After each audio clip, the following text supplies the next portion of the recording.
Welcome back to Switzer on Sky News Money. With the financial year about to end, what will the market do in the second half of 2017? My next guest is here to share his views. He is Rudy Philippek van Dijk. Rudy, welcome. Good to be here, Marty. Always good to have you here, mate. I hope so. Good day on the markets today. We were up. Miners and banks did some heavy lifting. It all feels a bit out of whack, though, doesn't it? It was a bit bearish last week. The reports from Morgan Stanley, and this week we sort of bounced back. What's going on, Rudy? The market shall never pass up an opportunity to end a financial year in a positive way. Yeah, fair call. I think that's what we see. I think. Yeah. A lot of markets are going to end the 6-month period in double digits. And we're not. Although, what are we going to end at? Although we will a little bit positive for the 6 months. Yeah. For the financial year, we'll have double digits. Yeah. But obviously that hides the fact that all those gains were made last year. Yeah. Now, if it wasn't for this week, we would have. So where are we going to end up financial year? We're going to be up. Well, depends on whether we still have 1 day to go. But assuming that's a positive one, I think we'll have something like 11–12%. Okay. For all in. Without income. All in. With income. Okay. All accumulation. Yep. Something like that. And but that's a good year. It's a great year. We've had many years that we hardly got there. Yeah, we'll take that. But again, that's with a decent sell-off too. Again, it has been a year of 2 halves for Australia. You'll find a lot of overseas markets. They blow us away. Yeah. They had double digits last year and double digits again this year. So they had a fantastic year, and that sort of it signifies a lot. The dynamics locally here are simply not the dynamics that companies have in Europe, in the US, and throughout Asia. And unfortunately, that's the case. So do you think it's Australia for income, global for growth, or do you think it's global for growth? Charlie says. Charlie says that. A few people say that. I think, in principle, he's correct if you look at the top end of the market.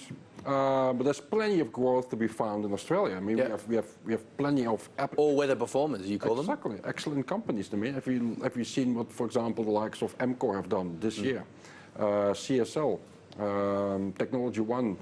Altium. What do you think of REA at the moment? Fantastic stock. But again, all-time highs.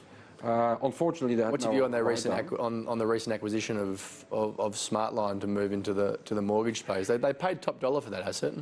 Well, I guess they can afford to. Well, yeah, it makes sense as an extension of what they do anyway. But the criticism is that it's actually a more commoditized form of growth, so that actually should weigh on the overall multiple they're getting for that growth in the future. Nothing is without. It's not a free lunch. Yes, they will, and also it might actually add some friction with their agents. Because the agents sell home loans too. At the end of the day, right? Yeah. But I also noticed that Domain is doing the same thing. Yeah, but Lendy. So it's obviously an industry-wide thing happening.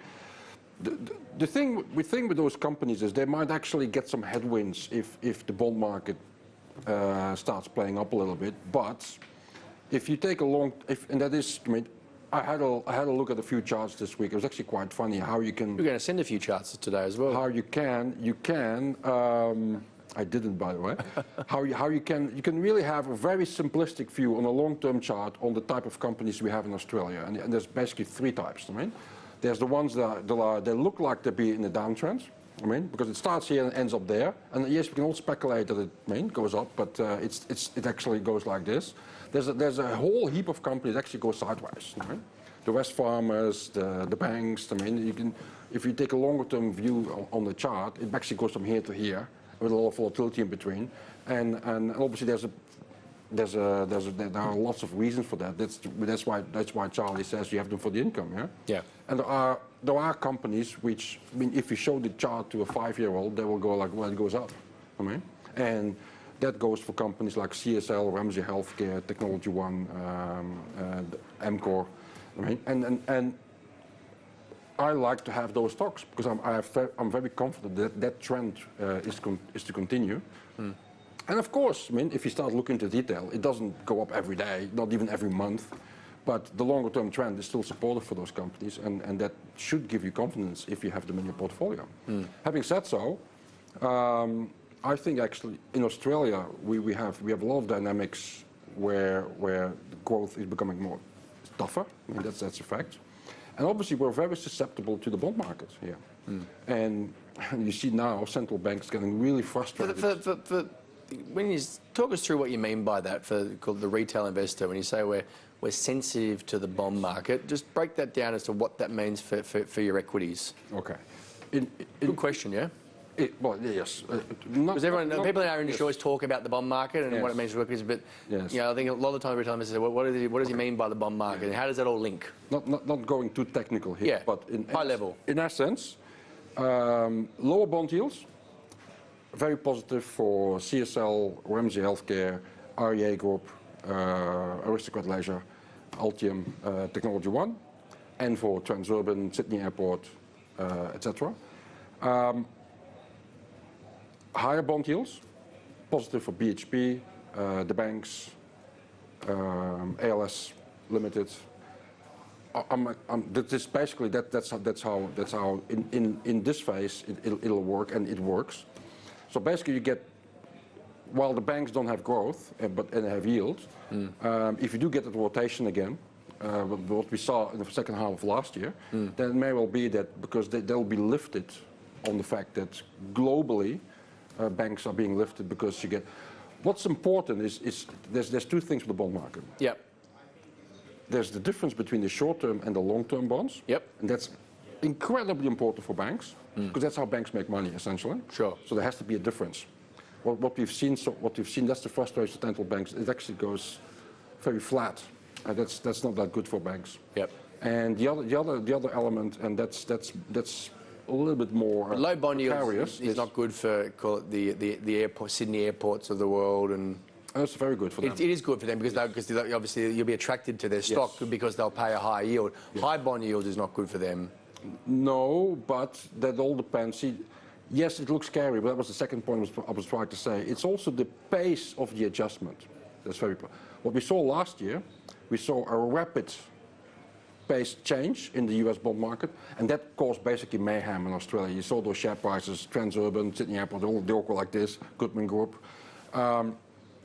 Should investors who have yield stocks be panicking now? Well, it depends again on the pace. If it doesn't repeat what it did last year, then as long as the likes of, let's say, Goodman Group and Transurban, yes, they will get a knock, but as long as they continue to grow and they manage their balance sheets correctly, they should still reward investors by staying on board. Yeah. On the premise that the bond market doesn't cause mayhem for them. And it's the pace that is as important as the level. And it's just linking back to this whole sort of narrative and conversation about, you know, rates being lower for longer. You know, once I believe they will remain lower for longer, but it doesn't mean they will remain extremely low for long. In a low yield world, you're always going to be, which we still are, you're going to be looking for stocks or assets that pay income. Yes. And once those yields start to rise, then it makes those income stocks look less attractive. Yes, and that's the first knock you get. But the difference is that if you are a pure bond proxy, which basically means your dividend doesn't increase and and you don't have growth, that's when the impact on your share price is more pronounced.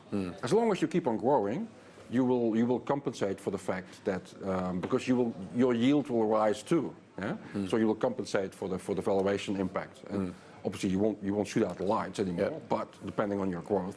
But it won't mean that you by definition end up with lower share price. Okay. I mean that only happens if you're X growth. Yeah. So 2017, what are you expecting in the second half of the year? A lot of volatility. And why do I say this? Is because there are quite some question marks, amongst others, the bond market. But also in Australia, we have big question marks around consumer spending, for example, around the pace of deceleration in the housing sector. Right? Now, assuming that all goes benign, then it may well be that share prices that have weakened in the first half now, that they might have a push up in the second half because investors might conclude in August or September that the sell-offs we've seen, that they have been too pronounced. Right? And for example, if you look at some of the retailers, you would have to assume quite some dire scenarios to think that today's share prices are justified. Having said so, those challenges are probably longer drawn out, so it may well be that what looks like an ideal trading opportunity in a few weeks' time is not necessarily a long-term beneficial. We're going to finish higher or lower? The year? Yeah. I'm inclined to say higher, but the obvious remark goes with that is that doesn't go for every stock. Yeah. The index? The index is probably going to be higher, I think. Okay. Yes, by year end. But I do think that in between, we will have more volatility than we had in the first half. And before we go, Rudy, and we might talk about this next time you come on, but some companies you're watching at the moment? Mm-hmm. Well, I'm obviously watching the high PE stocks. I'm watching the healthcare stocks. Yeah. On the other end, technology, of course.